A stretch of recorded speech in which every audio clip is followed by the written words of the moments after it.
Welcome and good morning, everyone. It is 10 o'clock here in Southeast Michigan, which means it's learning time here at Action Benefits. It's Chelsea and I's favorite time of the day and of the week. I am Randy Lober, your growth marketing manager here at Action Benefits, and part of my job, in fact, the sole function of my job is to help you, our agent partners, grow your business. And today we're pretty excited about how we're going to do that. We're going to give you kind of a crash course in helping you make your website more findable in the digital landscape in which you are working or soon will be working to attract and retain clients. Joining me today is Chelsea Smith, our learning and development specialist. Chelsea, go ahead and say hi to people before we get started.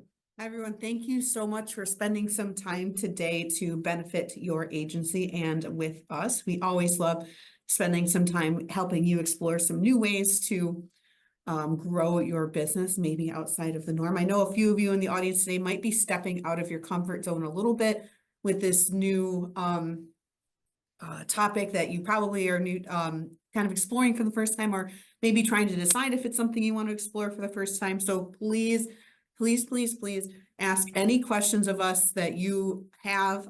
This is for you. So make sure that you're asking any questions you have in the chat or in the Q&A, and we will answer them as soon as we can. No questions, a dumb question. Right. This is new to a lot of agents. We should mention that up front. But it is increasingly important as consumers turn to Google or turn to ChatGPT or turn to Claude or their AI of choice, right, to help find the knowledge and services and help that they want, right?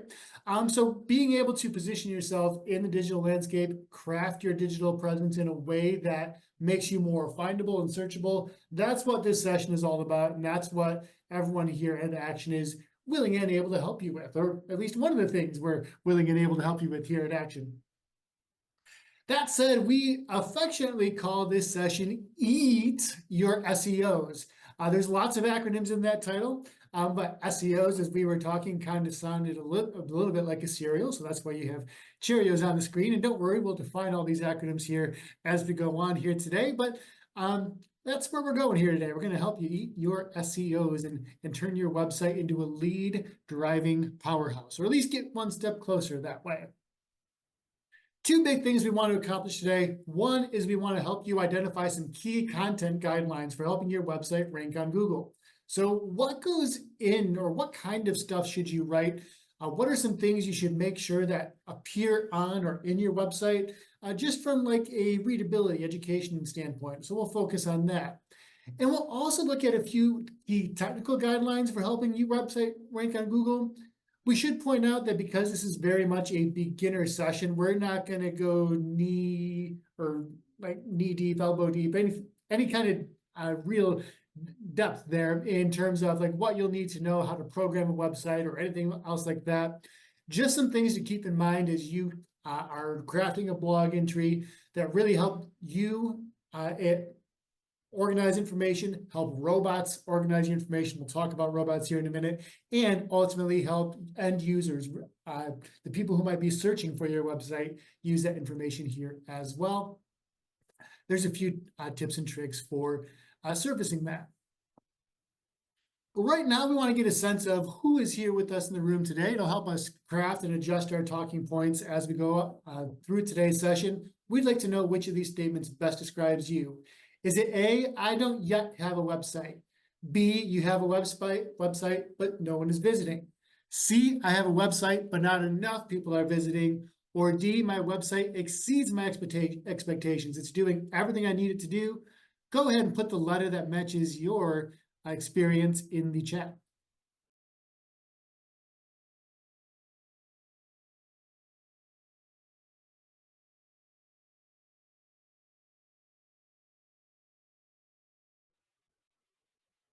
Some folks just starting out, some folks have a website, but maybe are struggling to people get there.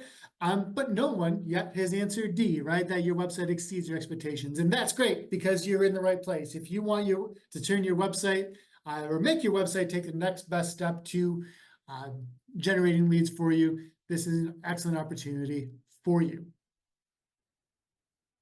Also see Jim mentioning that his website is barely live. So today might be a time, Jim, where we maybe give you a few ideas on what you might want to refine, add, subtract as you go forward here as well. So let's talk about first, make sure we understand our terms. What is SEO?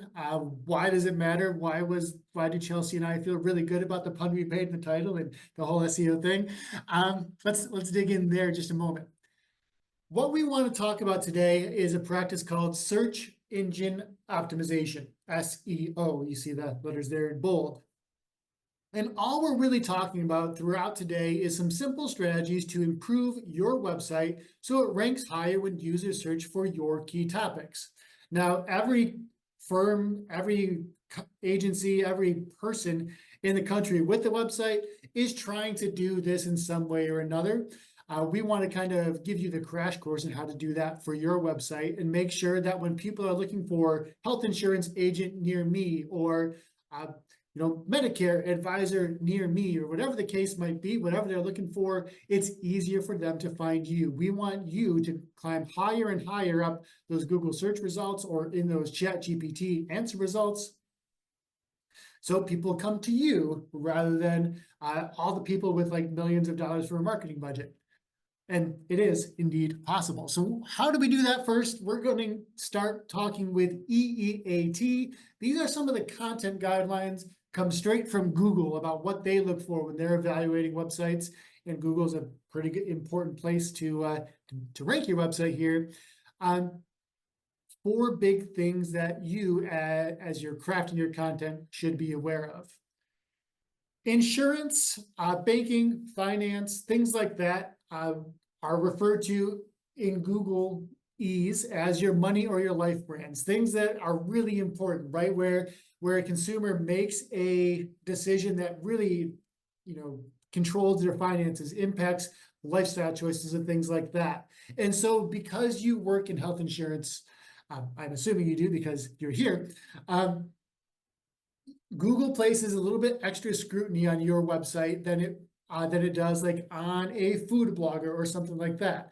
A food blogger probably won't destroy anyone's life. You might get like food poisoning if you have a particularly bad recipe or follow that. But the decisions that people make based on the advice or the expertise or knowledge that you present can seriously impact them. So Google has kind of strict standards that it applies to you into the content on your website. So what Google is going to look for, whether it's robots, and Google does send out the equivalent of a robot or bots to crawl web pages and rate them on these 4 domains. And it also does have human reviewers, which can serve to confirm what the robots are finding and audit especially newer websites to kind of get a sense of what they're about. And what they look for is whether or not the author conveys or has actual experience in the field they're writing about. They look for expertise in that field. Do you have credentials or other things that make sure that you have authority to stand on that topic? And speaking of authority, they also want to know whether or not other people recognize you as an authority in that field. And they also want to get a sense of whether or not you are trustworthy. Are you doing the good things that, good web hygiene, good data hygiene, good content hygiene that makes you kind of stand out as a trustworthy source in the field and not like a scam just trying to collect leads and you're selling a bunch of consumer information. Google tends to frown upon those kind of sites as well. So really what they're trying to make sure you're doing is providing good, reliable expertise to people who are looking for it. That's what the same level of scrutiny they apply to all your money or your life brands. So we're going to kind of break these down, all 4 of these here in the first part of this session, and then we'll dive into some technical aspects. These are looked for every time that you put your website out there, by the way.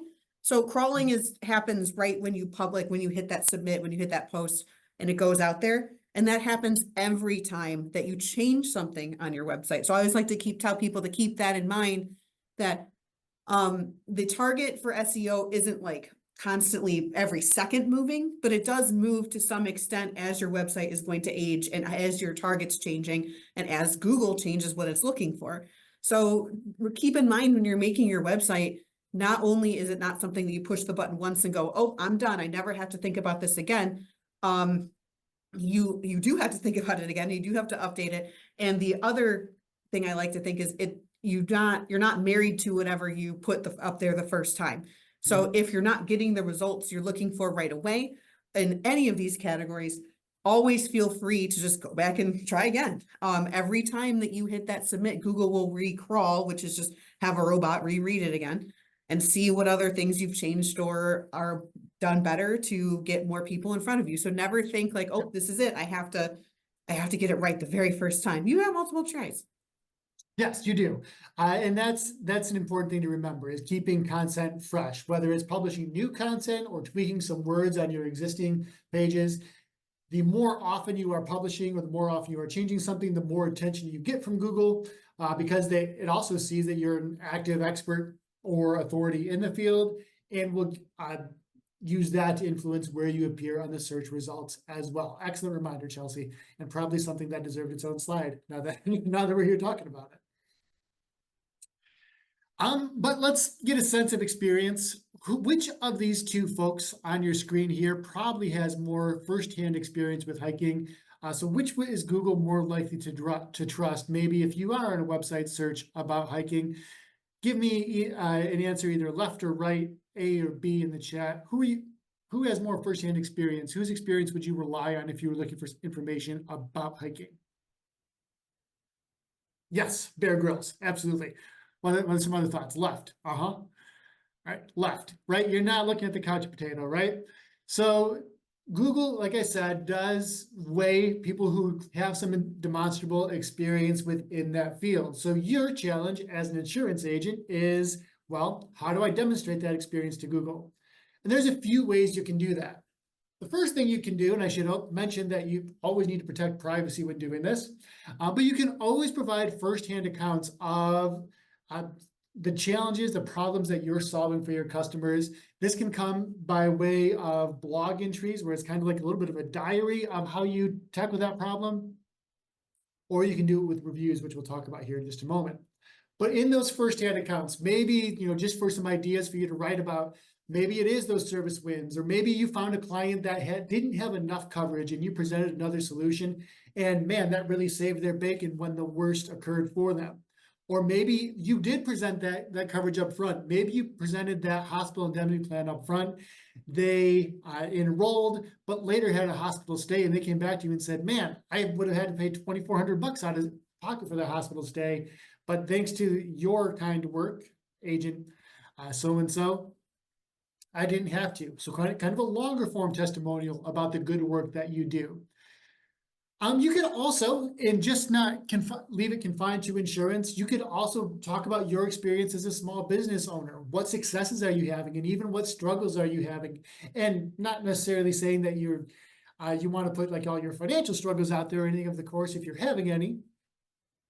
But if you talk about your struggles in finding your niche and finding your community, right? That's going to signal to Google that yes, you're a real, authentic person. You're working on it, and that is helpful in a number of ways for you. The other thing you can do to sort of prove you belong is provide some industry insights. So just on Monday, in fact, the new administration, CMS, put down a proposed rule for the marketplace. So what do you, as a health insurance agent, have to say about that? If you were able to write some insights, here's some things that could come down the pike impacting your clients. That goes a long way towards cementing your expertise or your experience as well.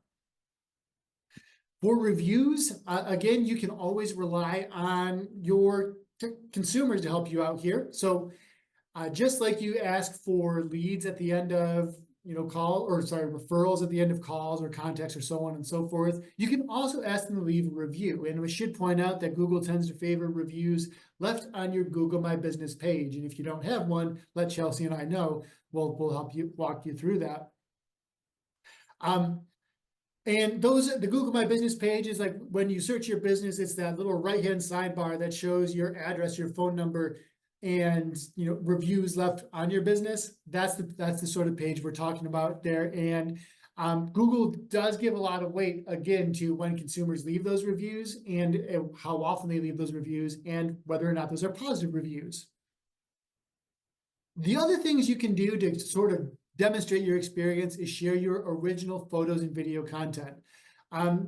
Generally speaking, try to avoid stock photos because they really don't verify your experience. But what you can do is give your, get a headshot taken in your office or some behind the screens shots taken in your office that looks like you're working, thinking, feeling human being in the industry here.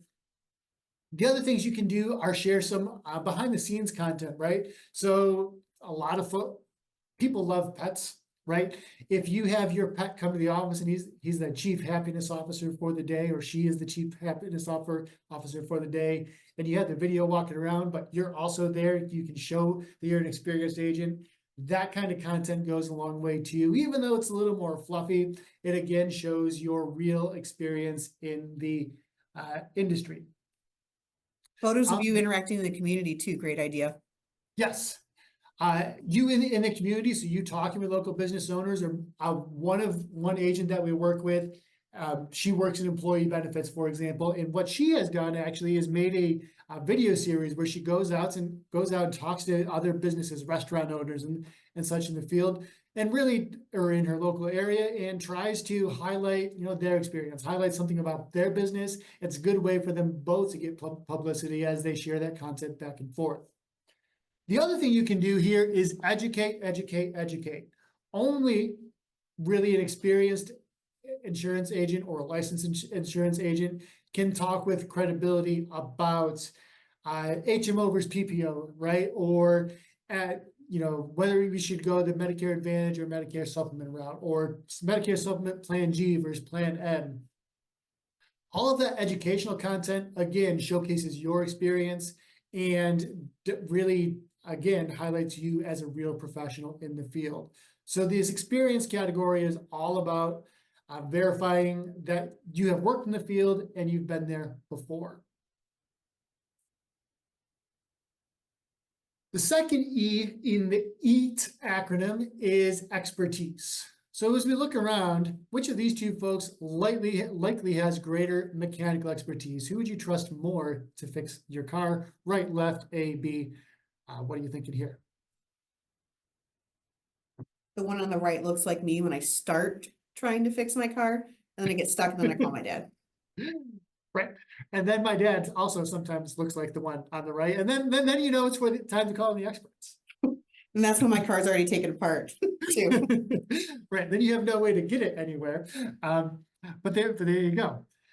Generally speaking, the guy, I think most of you said the guy on the left is who you trust, even though the guy on the right is wearing he's got the uniform, right? He looks like he's been working on cars. He's got a socket wrench in hand, but he's scratching his head with it.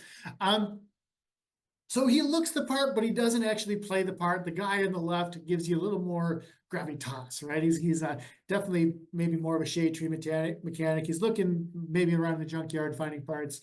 Whatever the case, probably more of an expert in the area here.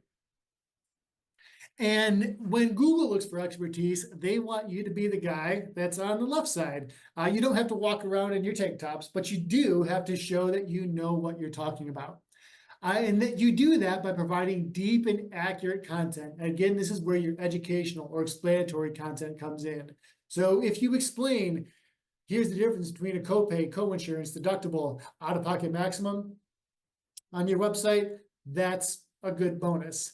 That's kind of surface level. If you go a little bit deeper, right, and then explain how maybe an indemnity policy can offset some copays, coinsurance, deductibles, you're getting a little bit deeper there. No matter what you do here, when you're providing deep and accurate content, you want to really think about specificity being key there. So don't just stop at what is insurance or what is Medicare Part A. Think about all the different questions clients might have about Part A when you're writing about them. How does a Part A benefit period work? Or what are some real examples of that? Or why does my Medicare Advantage plan follow Part A benefit period rules when I'm looking at my hospital indemnity copays? Inpatient hospital copays. Lots of good things to think about there. The other thing you can do is include your credentials.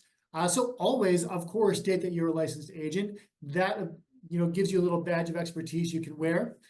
One thing that's a little bit underrated, and we don't see a lot of agents do, but if you think about other, professional services that you work with, your mortgage lender, assuming you have a mortgage, has their MLR located, or MLS number in their email signature everywhere on their webpage.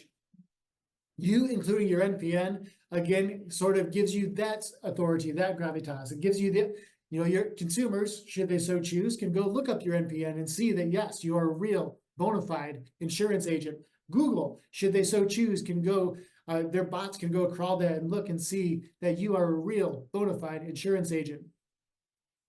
If you have any other credentials like a CLU, a Chartered Life Underwriter, or a CEBS, Certified Employee Benefit Specialist, include those there too, right? Again, adds more weight, adds more gravitas to your name there as well. The other thing you can do, maybe you don't have credentials yet or extra credentials to add on yet because you're just starting out in the field, is cite your sources. Just like your grade school and college teachers said, harped on you about, when you have the opportunity to write long form and insightful content, again, maybe insights about it, upcoming proposed rule or a rule that went into effect or a policy and how it could affect your clients or potential clients. When you are publishing that long form, sort of more insightful content, cite your sources, refer people back to the rule that you're reading about, or if you're citing any other expert opinions as you're doing that work, link back to those folks here as well. And we'll talk about the benefits of that in just a moment. Linking when you're citing your sources is generally fine, but also a recognized convention. And if you go back, and Chelsea's a former English teacher and I'm a former social studies teacher, so we both are passionate about citing sources. Whether you use APA or MLA style, or at least give someone a parenthetical citation saying, yes, I took this information from here, or I took this statistic from here, that again demonstrates your expertise to both the robot and the human reviewers that might be looking at your field. So, or looking at your content. So again, do just like Miss Smith said. Actually, Miss Smith might have said when you were in 7th grade or so, and cite those sources going forward. Chelsea, anything to add about expertise here? Now that you said Miss Smith, I'm like, any of my students in the room, show themselves now, so I know you're here. But yes, if you're throwing, you don't want to just throw around data and just saying like, oh, this is just a thing. And I get it because I get excited. I like to tell people about the knowledge I have and spread the word and get it out there. But you're like Randy said, you're removing some of your gravitas if you're not saying where that data came from, and you're losing a little bit of your credibility when you do that. So always make sure that you are putting some sort of citing of your source out there somewhere, so that, especially people who are new to you for the first time, have a reason to trust you. Because if we're being honest here, a lot of the leads you're going to be capturing from this is going to be brand new people to you. I don't think you're going to be capturing a lot of your people who've already known you before, you already have some sort of a relationship with. Yeah, absolutely, right? So the more you can present that credible professional image up front, the better. Speaking of credible professional images, which of these two has more recognized medical authority? On the left, you have Dr. Ken Jeong. On the right, you have Dr. J. Which of these has more recognized medical authority? Left, right, A or B? Give me a name. What do you think?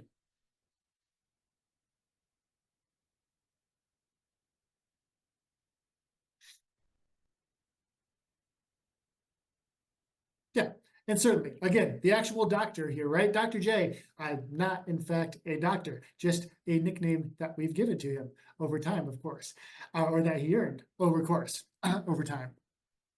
So certainly, he is an actual doctor, and other people recognize him as such. Well, Dr. J is certainly authority on basketball. I'm not going to go to him if I have a broken arm, right? Probably the last place I'm going to go, but Ken Jeong might be able to help me out there.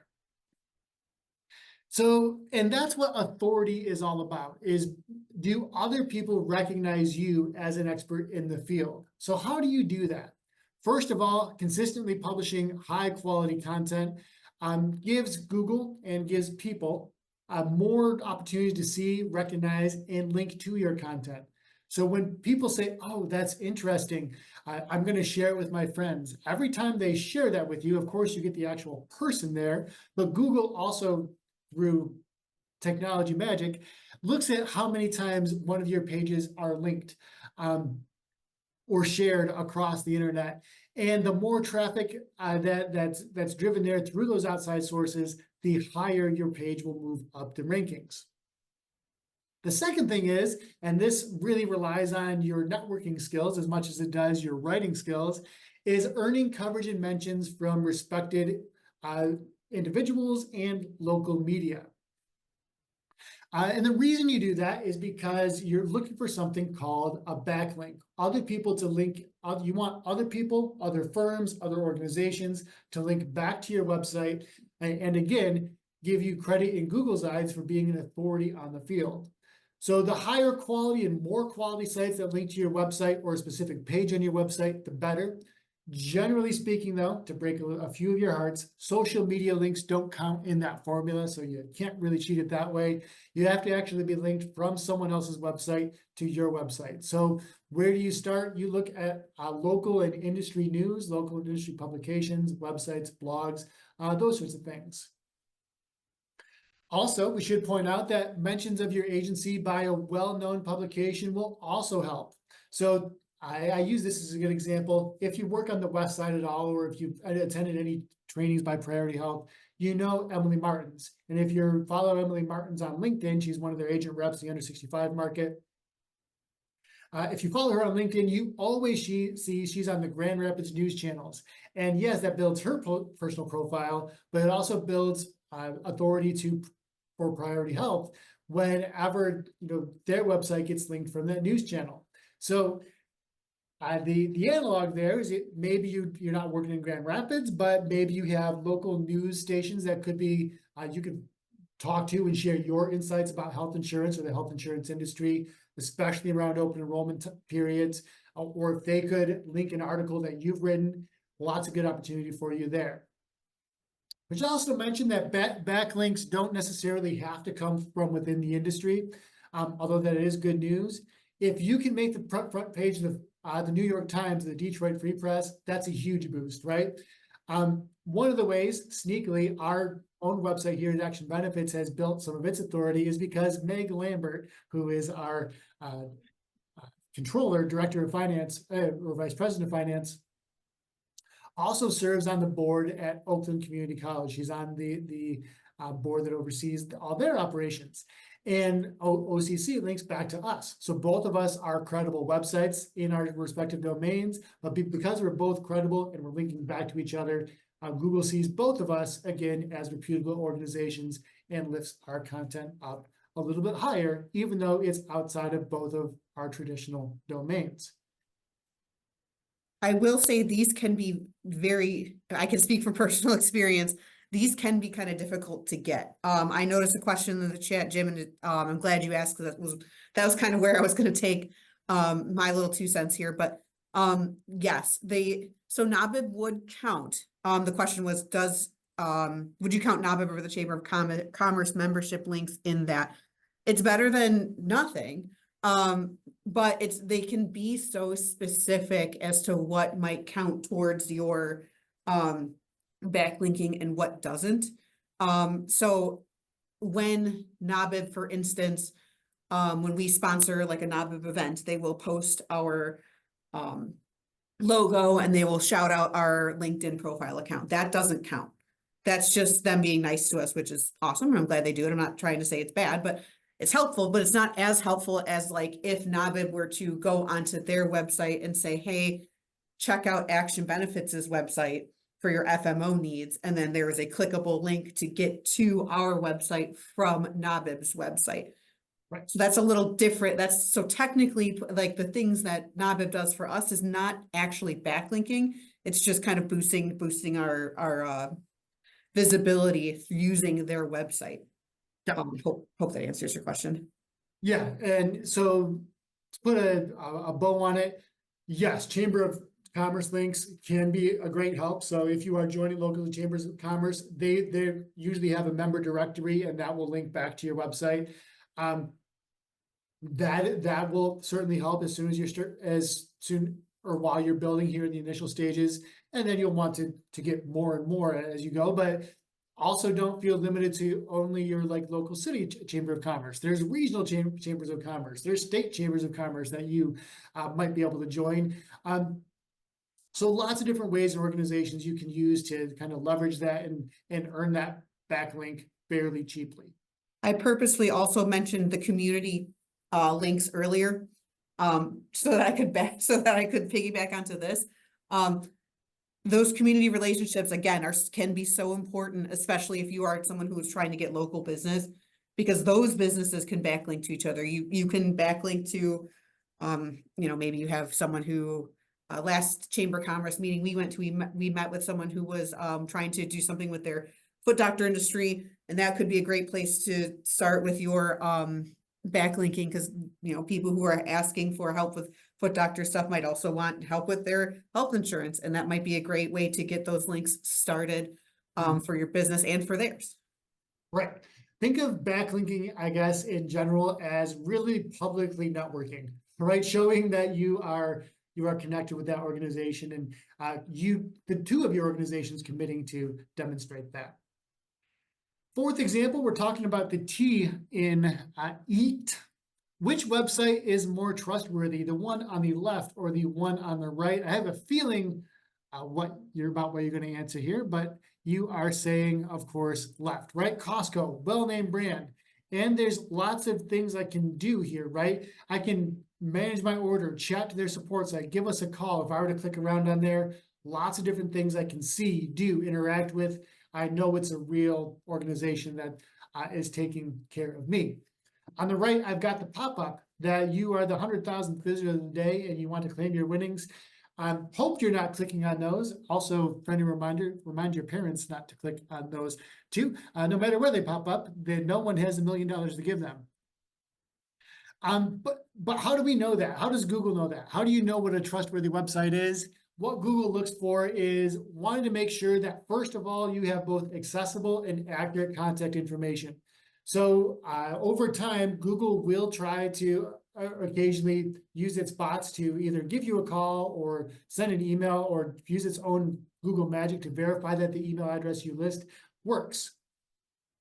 When the Google Maps cars go around, I'm sure you've seen the cameras on top. Part of what the robots and the humans reviewing those images do is review that you have signage right at your business location, if that's appropriate. So if you have accessible, accurate, verifiable contact information, all right, that's the lowest bar to entry, but just a clear reminder to have that. When you remain compliant with security and consumer protection guidelines, depending on the markets that you work in, and so you want to think about HIPAA, CAN spam, those some marketing guidelines, and we can help you with those a bit as well. When your website stays in compliance with all those things, bonus points in Google's eyes. When you actively display your privacy cookie and terms of use policies, that's also helpful too. Your website provider probably should or does have some boilerplate language you could use for those.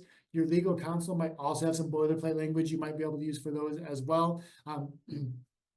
Or you can also, find some free resources for those, so long as you do in fact follow the policies in that boilerplate language.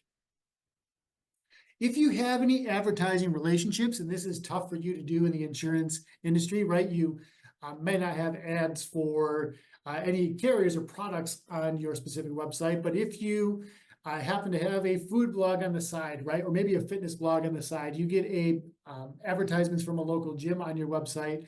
Make sure you're disclosing that as well. Google wants to make sure that, all cards are on the table when consumers and they look at your content.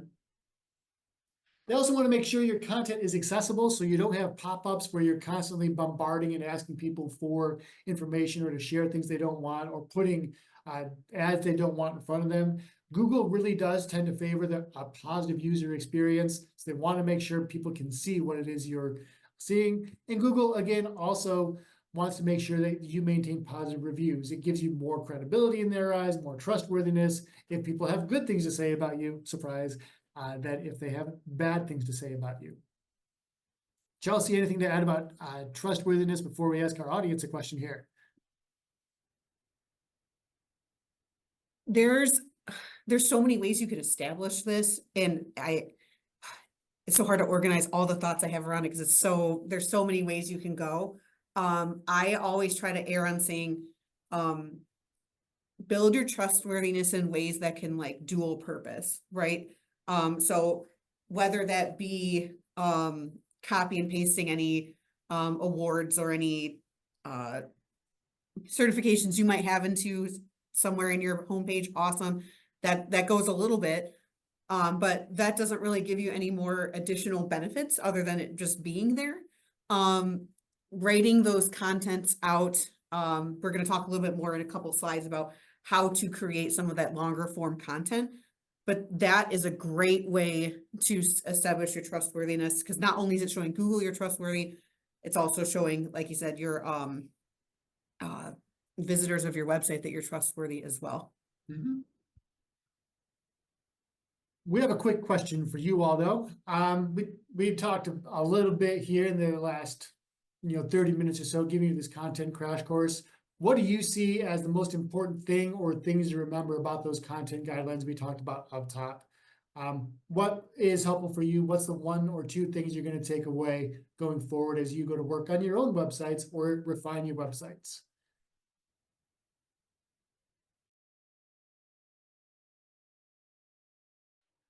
And when we say websites too, don't think that you have to go out and hire a web developer and spend thousands of dollars having them create you this sparkling, gorgeous, which if you want to do that, that's awesome. You can start as easy as with a free Google Business profile and account. Those are gold to start. And if you need more, make more, create your own personal website, or not personal, create your own agency website after that.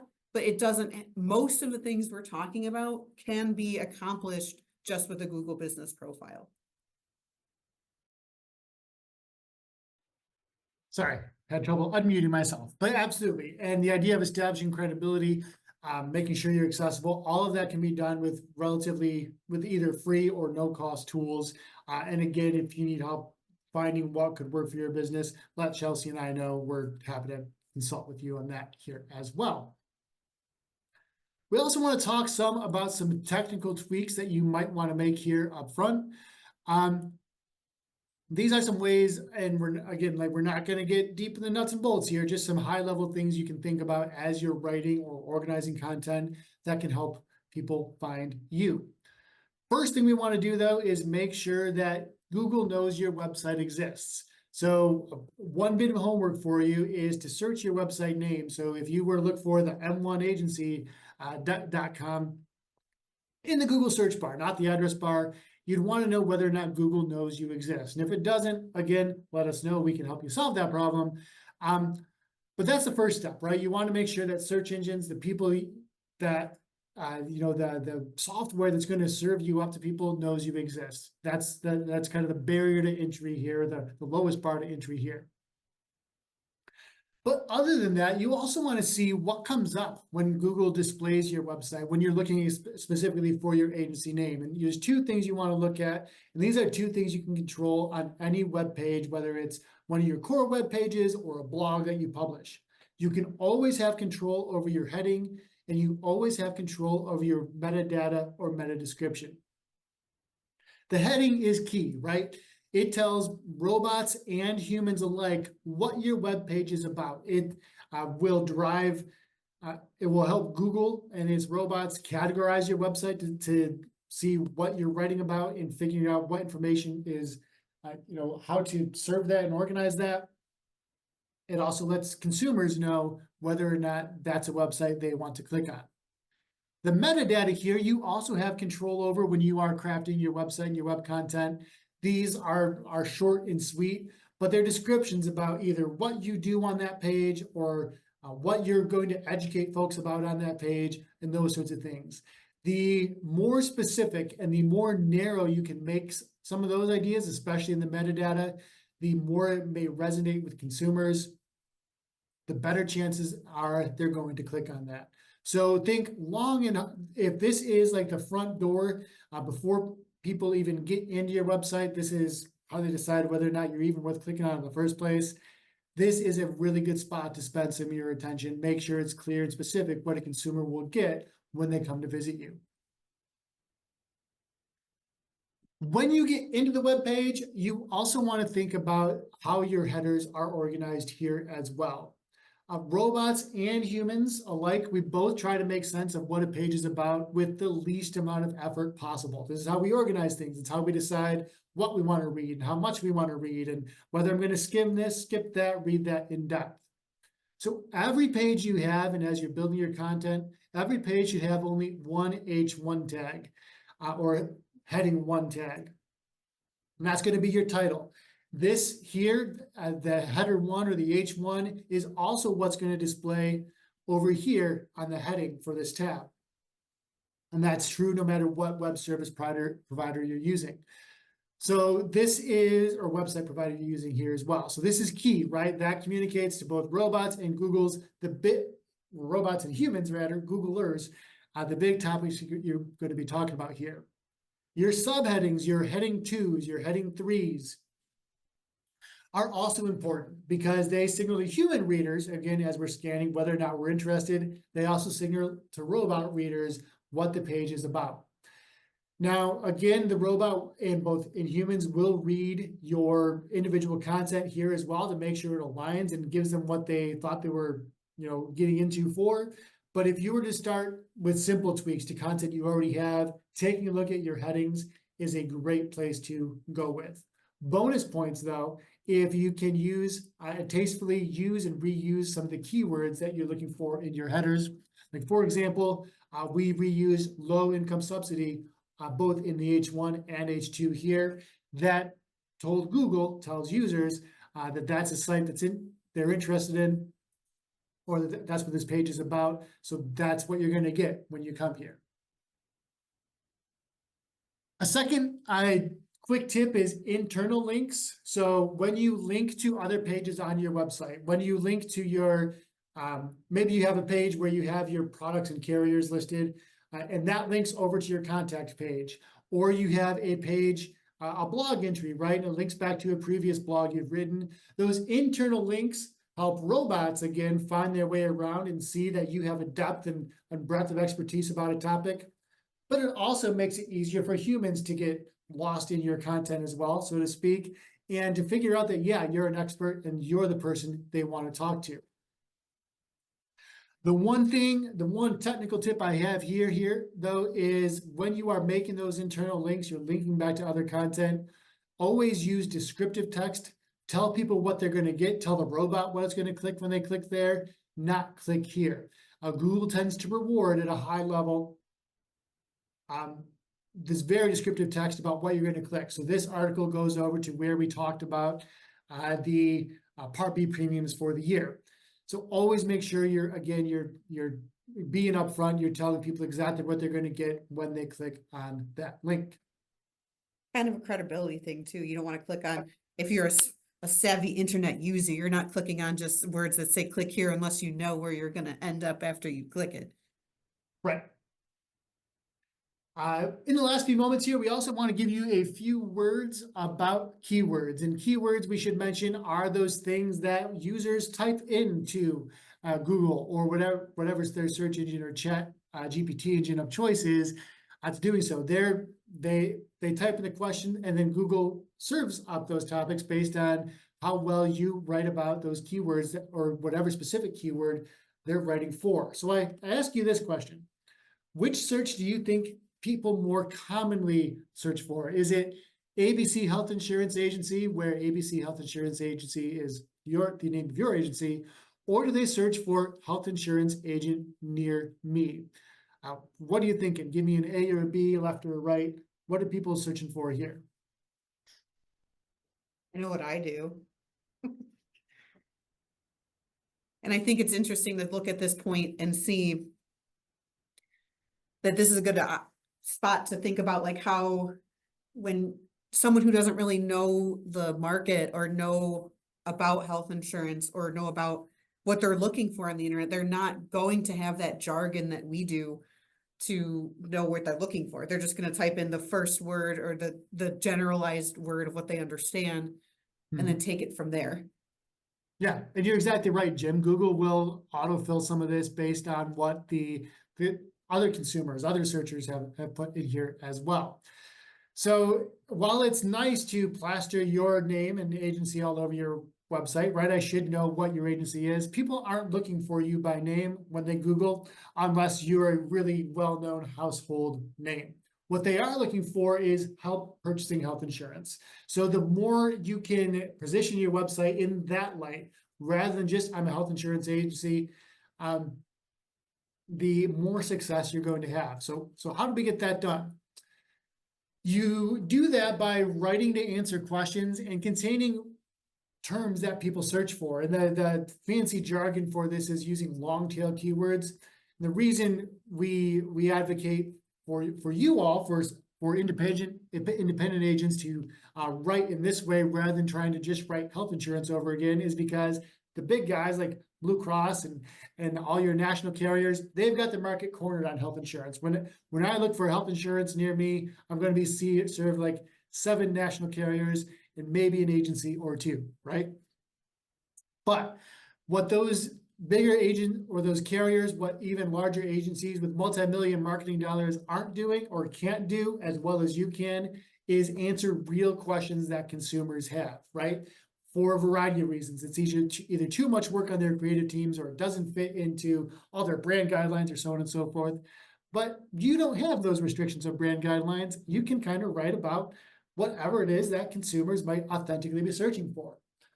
So you might write about topics like what is a copay, or what does Medicare Part B cover, or how do I appeal a claim denial, anything you have here, right? When you are writing to answer questions that consumers have, your content is more likely to rank for that particular question.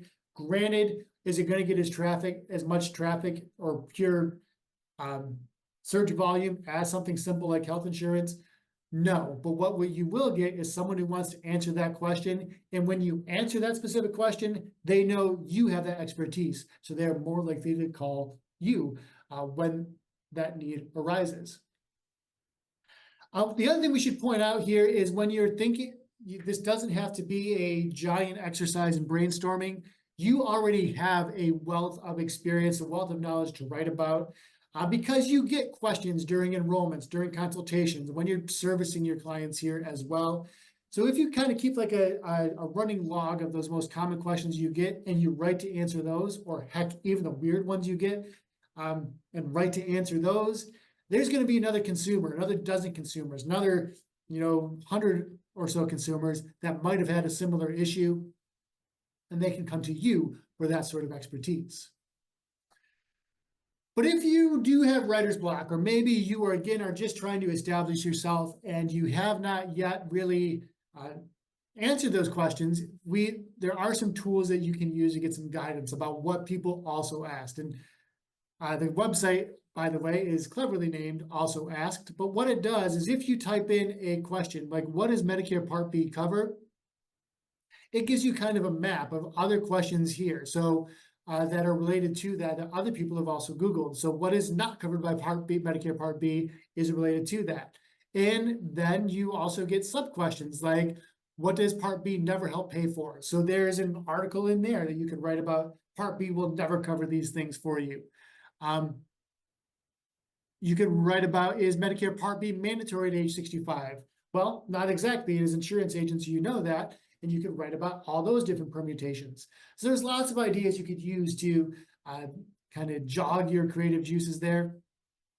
And because this data comes from real questions, real Googlings, real search terms, so to speak, again, it helps you find ways to answer consumer questions and draw consumers to your website. Google has a keyword version of that as well.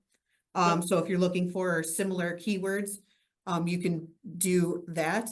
And use that as well. I also wanted to come in and say as well that when these questions can be so important to the Google navigation process for your website, because Google, this is getting a little bit into the weeds, but Google does organize its content to based on what it thinks your intention is when you're creating your website. So your website overall is probably going to fall into like the commercial category. There's 4 categories. They kind of overlap for the most part commercially. Like there's a transactional and commercial and whatever. Those are basically you're trying to convert someone or sell someone something. So if your website comes off as that, which it should, then it's going to hold you to a different parameter than if you hit that informational or navigational category that Google can put you in. And those questions and answering those questions can be so important to getting attention to your website that you normally wouldn't get because Google is categorizing you as a business instead of as someone who's out to inform an audience or to help someone understand something. And really your value add as the agent is that to me, that's such a big selling point as your job isn't it, you're a salesperson, but you're also someone who's trying to get that information out there to clients and help them understand. And really that's where you're trying to get at, right? Is get that that expertise and that knowledge out there. So it is to me so important to tickle Google's like informational portion of its features so that you can come up when someone types in a question and says, and what is a copay instead of health insurance agent near me? Trigger both of those. Absolutely. The more information you provide, that the more it helps your expertise, the more other people can recognize your authority, the more trustworthy you are, it builds on itself. So if there's a core message here throughout today's session is invest in educational content, and the leads eventually, the traffic eventually will come. And we should mention it is a slow burn here. Yes.